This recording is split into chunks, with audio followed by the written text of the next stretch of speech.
नमस्कार दोस्तों, मैं स्मित मिश्रा स्वागत करता हूं एक बार फिर से आप सभी का एमजेटी एजुकेशन में। साथियों, आप में से कई लोगों के दिमाग में ये आ रहा होगा कि 13 दिन बीत गए, 14 दिन बीत गए, भारत ने अभी तक बदला नहीं लिया, भारत ने कुछ किया क्यों नहीं, कब अटैक करेगा भारत, करेगा भी कि नहीं करेगा, क्या दिक्कतें आ रही हैं। ये सब चीज़ों को आज की वीडियो में हम लोग डिस्कस करने वाले हैं। साथ ही साथ में ये भी देखेंगे कि क्या भारत थ्री फ्रंट वार की स्थिति में आ गया है, क्या भारत को तीन तरफा युद्ध लड़ना पड़ेगा, मतलब भारत बीच में अकेला है और उसे तीन देशों से एक साथ युद्ध लड़ना पड़ेगा। कितना खतरनाक हो सकता है अगर ऐसी स्थिति आई तो। दूसरी बात, बांग्लादेश बीच में कैसे आ गया है, बांग्लादेश क्या धमकियां दे रहा है, इसको भी हम लोग देखेंगे आज की वीडियो में।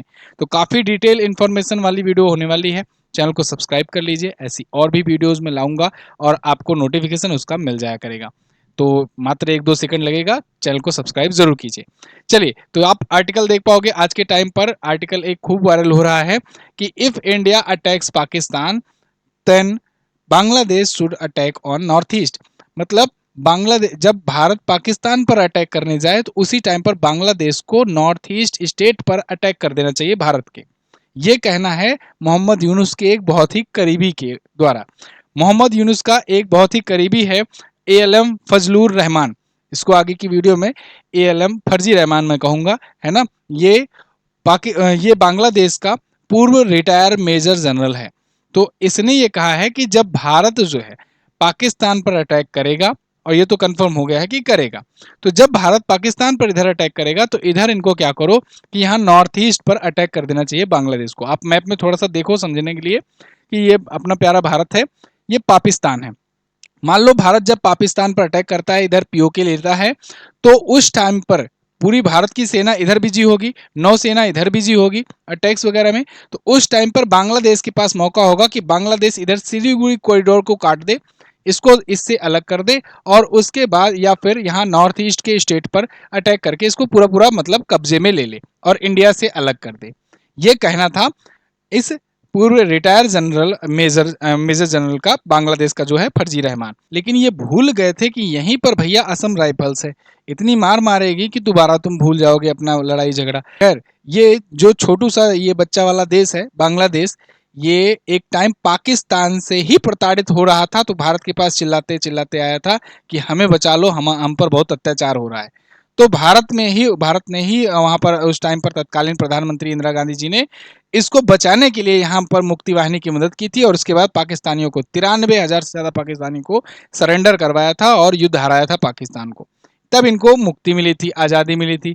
तब से अब तक ये चले आ रहे थे, लेकिन इनके अंदर जहर भरा हुआ है, और आज ये पाकिस्तान से ही मिलकर के भारत के खिलाफ आग उगल रहे हैं। भारत को चाहिए यहाँ पर कि इनके ये इस मुंडी को इसको हटा दिया जाए यहाँ से, और ये पूरा पूरा एकदम बढ़िया से सीधा सीधा रास्ता कर दिया जाए। जो सिलीगुड़ी कॉरिडोर है, जो लगभग 22 किलोमीटर की दूरी वाला चौड़ाई वाला हिस्सा है, उसको थोड़ा सा और बढ़ा दिया जाए और इनको सपाट कर दिया जाए बिल्कुल अच्छे से, है ना। या तो फिर थोड़ा सा और अग्रेसन दिखाएं, इनको भी मिला ही लेते हैं, एक राज्य घोषित कर देंगे, कुछ 8-10 साल इसको केंद्र शासित प्रदेश के रूप में रखेंगे, ये सब लोग एकदम शांत हो जाएंगे, उसके बाद फिर यहाँ पर मुख्यमंत्री वगैरह अपना नियुक्त कर देंगे। खैर, वो देखा जाएगा इन पर क्या एक्शन लिया जाएगा। अगर ये बीच में ज़्यादा चिल्लाए तो फिर इनके लिए बहुत ऑप्शन है, बहुत ऑप्शन है, पूरा पूरा डिपेंड है ये इंडिया पर ही। अभी तो पाकिस्तानियों की हालत खराब है, अभी देख रहे हो एक जगह पानी छोड़ रहे हैं, पानी खोल रहे हैं, पानी छोड़ रहे हैं, पानी खोल रहे हैं, उसी में इनकी हालत खराब हो गई है।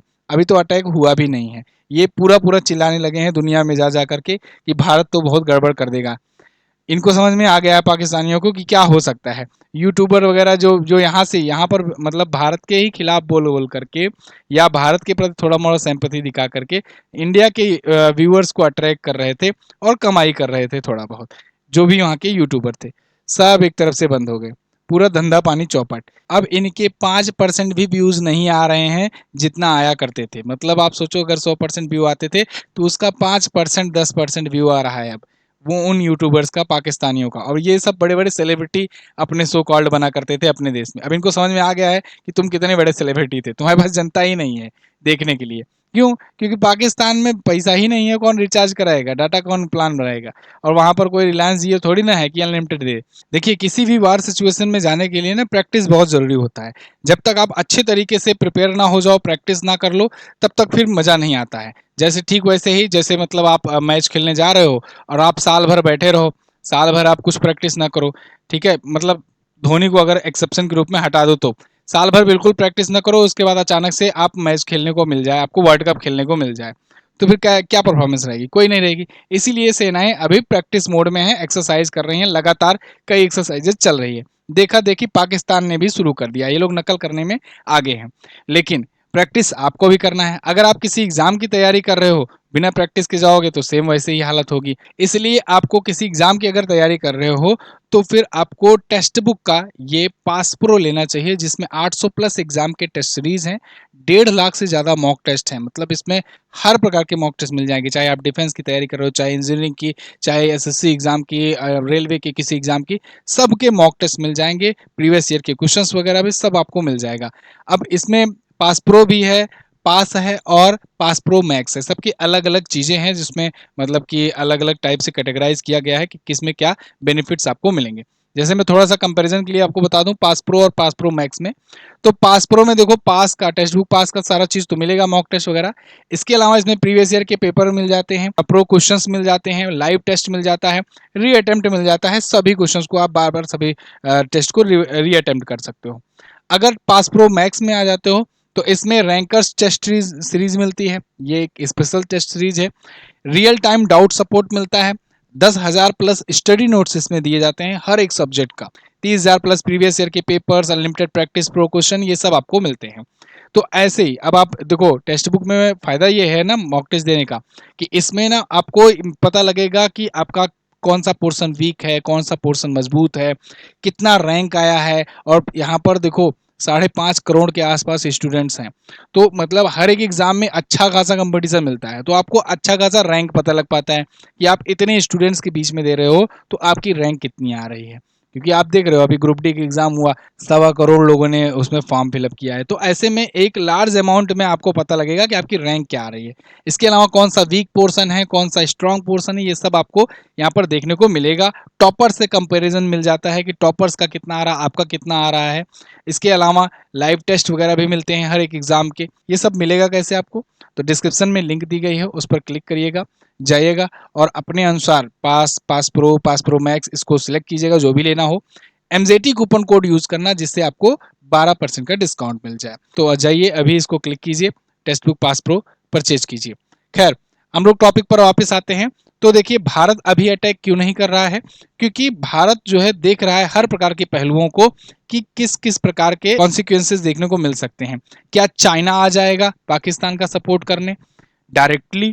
मतलब कहीं ऐसा तो नहीं कि चाइना इधर, जो अभी डोकलाम वाला मामला उसका चलता रहता है, गलवान घाटी पर डिस्प्यूट चलता रहता है, कहीं इस सिचुएशन का वो तो नहीं फायदा उठा लेगा? कहीं बांग्लादेश जो इधर गिदर धमकियां दे रहा है, कहीं इसकी इसका तो कुछ नहीं हिम्मत हो जाएगा कि इधर भाई भले से कुछ ना कर पाओ, लेकिन थोड़ा बहुत इधर अटैक कर करके कहीं इंगेज करने की कोशिश तो नहीं करेगा? पाकिस्तान को और कौन कौन मदद कर सकता है? इन सब पहलुओं पर चल रही है चर्चा पर चर्चा, विचार विमर्श।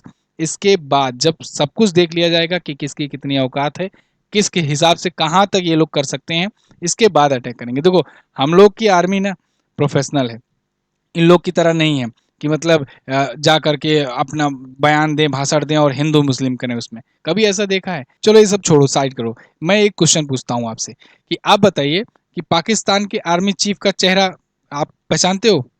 बिल्कुल दिमाग में आ गया होगा चेहरा ना, कैसे है वो, कैसे दिखता है। उनके प्रधानमंत्री का चेहरा पहचानते हो? आप में से कुछ ही लोग पहचान पाएंगे, या फिर मान लो कुछ लोग पहचान पा रहे होंगे। भारत के किसी बताओ सेना प्रमुख का आपका चेहरा याद है? नहीं याद होगा, है ना? भारत में आप मिनिस्टर्स को सबको याद रखते होगे, पाकिस्तान में कोई मिनिस्टर नहीं याद होगा, है ना? कारण क्या है कि वहां पर ना आर्मी चलाती है सरकार, जान लो एक प्रकार से, नाम मात्र के प्रधानमंत्री होते हैं। तो आर्मी की चीफ को सब पहचान जाएंगे, आसिम मुनीर सब नाम सुने होंगे, पहचानोगे नहीं अगर तो नाम जरूर सुने होंगे।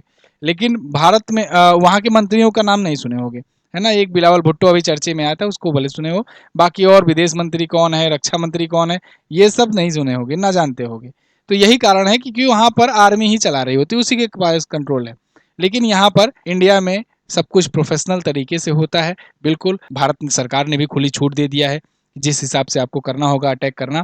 खैर, ये जो थ्री फ्रंट वार वाली सिचुएशन है, ऐसा नहीं कि भारत को पता नहीं था, या भारत के सामने अभी सिचुएशन आया है, भारत इसको एनालिसिस नहीं किया था। भारत को पहले से पता था। आप इतना सोचो कि जैसे सीडीएस अपने विपिन रावत जी थे, जो अब शहीद हो चुके हैं, वो उस टाइम पर भी ये ढाई फ्रंट वार की बात करते थे, 2.5 फ्रंट वार की बात करते थे। अब हालांकि टू फ्रंट तो सबको समझ में आता था, चाइना और पाकिस्तान, लेकिन 0.5 फ्रंट किसी को समझ में नहीं आता था। मतलब सब अपने अपने हिसाब से गेस करते थे। किसी को लगता था कि ये बांग्लादेश के लिए बात हो रही है, भाई छोटू सा है, वो आधा ही उसको मानकर चलो।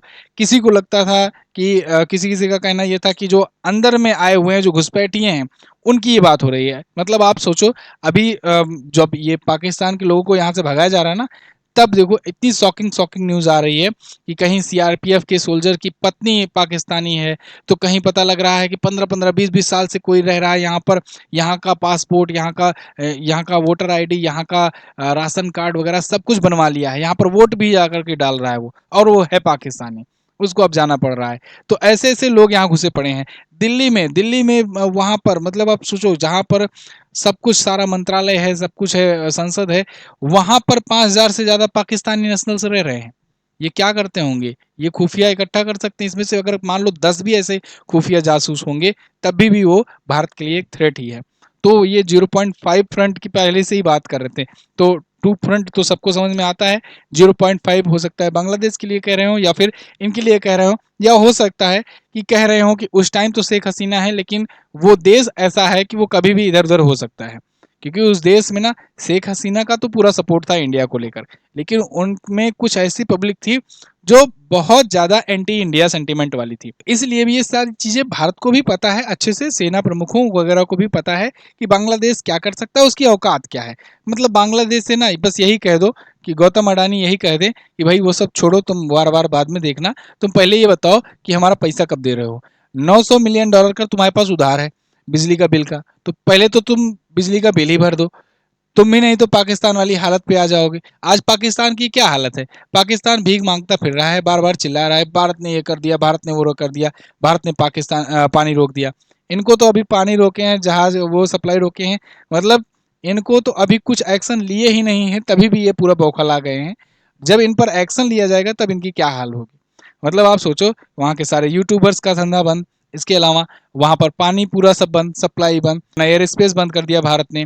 इसके अलावा जो भी प्रकार का जो भी इनसे व्यापार होता था थर्ड पार्टी के जरिए, वो सब भी बंद कर दिया गया। बाघा अटारी बॉर्डर बंद कर दिया गया। इस हिसाब से पूरी तरीके से ये लॉक हो गए हैं। जितना भी इनकी चल रहा था यहाँ पर रोजी रोटी भारत के थ्रू, वो सब अब हो गई बंद। अब इसी में ही ये कटोरा लेने पर आ गए हैं। तो अब देखना होगा कि आगे क्या स्थिति होती है। खैर, अभी जितना ही डिले होगा ना, उतना नुकसान सिर्फ और सिर्फ पाकिस्तान का होने वाला है, भारत का नहीं। क्यों? क्योंकि भारत इस समय ना फ्रंट पोजीशन पर है। फ्रंट पोजीशन का मतलब ये है, फ्रंट फुट का मतलब ये है कि भारत के पास ऑप्शन है कि कब अटैक करेगा। यहाँ पर फर्स्ट चॉइस भारत की है, गलती पाकिस्तान की है। अभी पाकिस्तान की दिक्कत ये है कि ये ला तो दिया है सब कुछ, सेना वगैरह यहाँ पर, लेकिन अटैक नहीं कर सकता खुद। क्यों? क्योंकि इंतजार कर रहा है भारत अटैक करे कुछ, तब फिर पाकिस्तान करेगा। अब भारत जो है मजा ले रहा है, इनको बौखलाए जा रहा है, रोज कुछ ना कुछ कर करके इनको बस चिटकाए जा रहा है धीरे धीरे, है ना, कि तुम्हारा अभी कुछ नहीं कर रहे हैं, तुम लाओ यहाँ पर। लाखों की संख्या में जो सैनिक आते हैं बॉर्डर एरिया पर, तो उनके खर्चे भी लगते हैं। तो और पैसा जब ना हो तब तो फिर और दिक्कत। तो यहाँ पर पाकिस्तान का इतना नुकसान हो रहा होगा दिन भर दिन का, करोड़ों करोड़ रुपए दिन प्रतिदिन के जा रहे होंगे। तो इस समय इनका नुकसान ही हो रहा है, जितना ही डिले होगा उतना ही इनको नुकसान होगा। बहरहाल भारतीय सेना जब लगेगा, सुटेबल समय है, तब अपने हिसाब से वो अटैक करके पीओके वगैरह ले ही लेगी। और बीच बीच में उनको उकसाया भी जा रहा है। ऐसा भी नहीं लगने दिया जा रहा है कि हम लोग शांत हो गए हैं, और ऐसा भी नहीं लगने दिया जा रहा है कि हम लोग आज ही करने वाले हैं अटैक। ये बिल्कुल बौखलाए पड़े हुए हैं। खैर, देखते हैं आगे क्या होता है। जो भी होगा मैं आपको अपडेट दूंगा। वीडियो कैसी लगी है कमेंट करके जरूर बताइएगा। चैनल को सब्सक्राइब कीजिए नए हैं तो। मिलते हैं अगली वीडियो में, तब तक के लिए नमस्कार, जय हिंद, वंदे मातरम।